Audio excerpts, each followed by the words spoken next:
Meus amigos, China e Rússia vão se envolver no confronto entre os Estados Unidos e o Irã? Olha o que está acontecendo, porque isso é bombástico. Navios chineses deixaram a base de Hainan em direção ao Golfo Pérsico. E isso muda o relógio da guerra. Não é metáfora, é cronômetro. Porque no domingo começa um exercício militar conjunto entre Irã, Rússia e China, exatamente na entrada do Estreito de Hormuz, o lugar mais sensível do planeta, mais perigoso. Ali pode começar a Terceira Guerra Mundial. E essa escolha de time coloca Trump diante de uma janela curta. Decidir nas próximas horas se age antes dos chineses chegarem e antes do exercício ganhar corpo. Ontem nós falávamos que Trump tinha 19 dias para atacar o Irã antes do Ramadã. Nenhum presidente americano ousaria atacar um país islâmico, de maioria islâmica, durante esse período. E agora a China e a Rússia estão chegando para se meterem no confronto. E a outra opção é Trump aceitar que o Irã ganhou tempo de novo. A base de Hainan fica naquela ilha ao sul da China, ponto de saída natural para as forças navais rumo ao Índico. E o fato de unidades chinesas se moverem em direção ao Golfo não significa automaticamente que a China vai entrar em guerra, mas significa algo igualmente sério.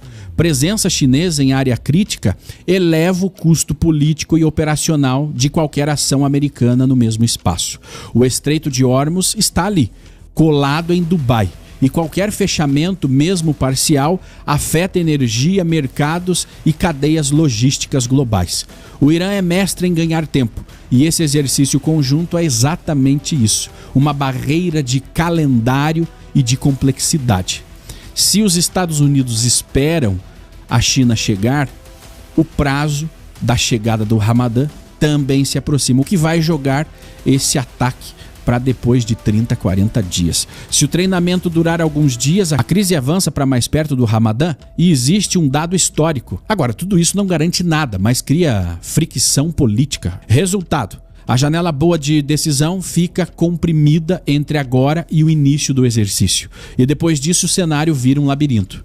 Agora não é só a China no tabuleiro, é sincronização de emergência dos dois lados. Ontem houve reunião de emergência com chefes do sistema de defesa em Israel por volta de 19h30. E no mesmo dia, Trump convocou reunião do gabinete da Casa Branca. 2 reuniões de emergência no mesmo dia. Os 2 centros de poder, e não é coincidência. O secretário de Defesa americano foi direto. Se o presidente quiser, a opção existe, sem rodeios. E o ambiente começou a ficar tão carregado que líderes estrangeiros passaram a cancelar visitas. O presidente da Libéria e o chanceler da Áustria cancelaram viagens previstas para Israel sem explicação oficial. Mas o contexto é óbvio. Ninguém quer estar perto quando mísseis começarem a voar. E do outro lado, o comandante da Guarda Revolucionária do Irã declarou estado de emergência e prontidão total para a guerra. Não como treino, mas como preparação real. A partir daí, o tabuleiro entra na fase em que cada peça posicionada é uma frase. Do lado americano, o porta-aviões Abraham Lincoln já está no Mar Arábico, Oceano Índico, com navios de guerra equipados com mísseis Tomahawk. Um destroyer adicional chegou para reforçar capacidade de interceptação. Outros destroyers estão posicionados perto do Chipre, e o Chipre abriu zona marítima e aérea restrita a partir de 3 de fevereiro, em coordenação com Israel.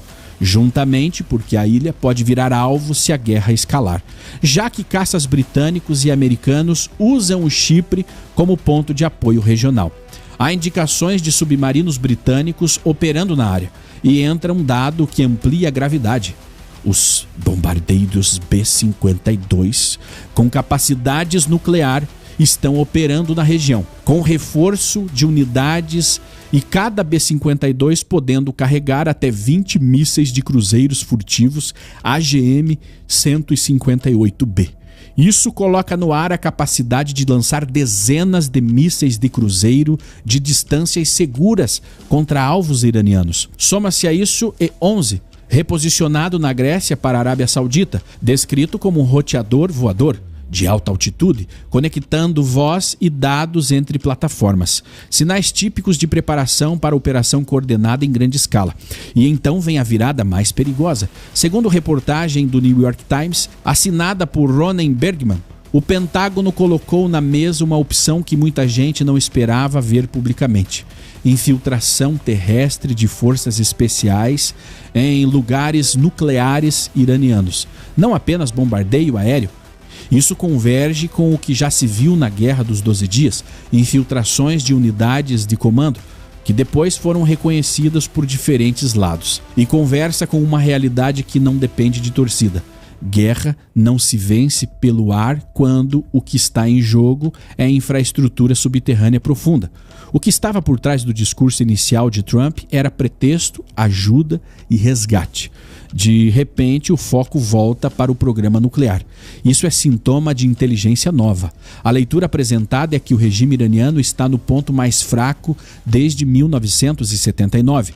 Protestos e colapso econômico enfraquecem e um ataque agora poderia acelerar a queda. O senador americano Lindsey Graham resumiu sem rodeios que o objetivo seria acabar com o regime e que parar de matar hoje não garante que não matem de novo no mês seguinte. O outro ponto-chave: o urânio enriquecido dos lugares atacados em junho não teria sido eliminado. Estaria escondido e sendo protegido mais fundo, com menção a Isfahan.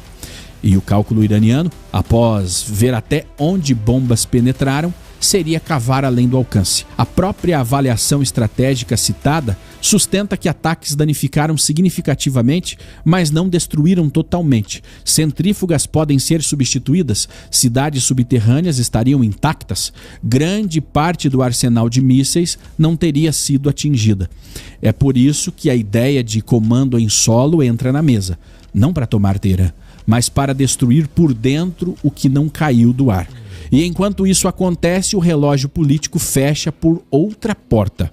Domingo começa o exercício Irã, Rússia e China no Golfo de Omã. Destroyers chineses já se movem. O canal de entrada do estreito pode ficar temporariamente fechado durante o exercício, com saída aberta sob supervisão iraniana. Legalmente não existe proibição de atacar durante exercício, mas politicamente é difícil abrir guerra com navios chineses e russos misturados na área.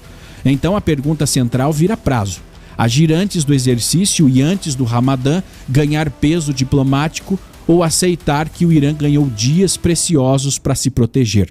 O cenário para Israel entra como a consequência inevitável. Se o Irã for atacado, responderá com mísseis e drones. A avaliação de que dessa vez o foco possa migrar para cidades e não só bases. Israel interceptou mais de 80% na rodada anterior, mas estoques de interceptadores foram pressionados e reposição leva tempo. Por isso a movimentação americana em torno de Israel para criar uma cúpula de defesa. A Grã-Bretanha posicionou 12 caças no Catar para missões defensivas caso haja ataque a aliados. E o cálculo iraniano pode ser saturação, mandar tantos vetores que não se intercepta tudo. Aqui, o recado prático para quem está em Israel é simples, e não é para pânico, é para preparo. Abrigo subterrâneo é mais seguro do que quarto reforçado em cenário de impacto direto. Ter plano B, mochila pronta, rota clara e pontos de abrigo conhecidos é o que separa susto de tragédia, quando a janela fecha e a sirene vira rotina. Enquanto isso, no Irã, relatos falam de repressão, prisões em massa, instalações lotadas, detidos levados a depósitos e quartéis improvisados, batidas noturnas, checkpoints, revistas de celular, toque de recolher, denúncias de tortura e famílias ameaçadas. O apagão da internet volta parcial em alguns pontos, mas não pleno. E a linha oficial endurece. O chanceler Abbas Araqi ataca a Europa, chama medidas de erro estratégico e avisa de consequências energéticas. O porta-voz de segurança do parlamento, Ibrahim Razai, ameaça dar uma resposta no nível mais alto, a alvos amplos que não se limitariam a bases americanas e que os braços longos atingiriam interesses americanos. Mediações não avançam e o impasse sangrento continua. Esse é o quadro. Navios chineses saindo de Hainan para o Golfo. Exercício triplo começando no estreito. 2 gabinetes em emergência no mesmo dia, estado de emergência no Irã, ativos americanos se posicionando com conectividade total e opção de comando em solo entrando na mesa, janela de decisão comprimida por calendário e o risco de saturação contra as cidades israelenses. O que vem agora é simples: ou o relógio estoura antes do exercício, ou o Irã compra tempo suficiente para endurecer ainda mais e empurrar a crise para um patamar em que ninguém mais controla a escalada. E fazendo uma observação importante, até hoje não tivemos o início da Terceira Guerra Mundial, porque nunca 2 potências se enfrentaram diretamente.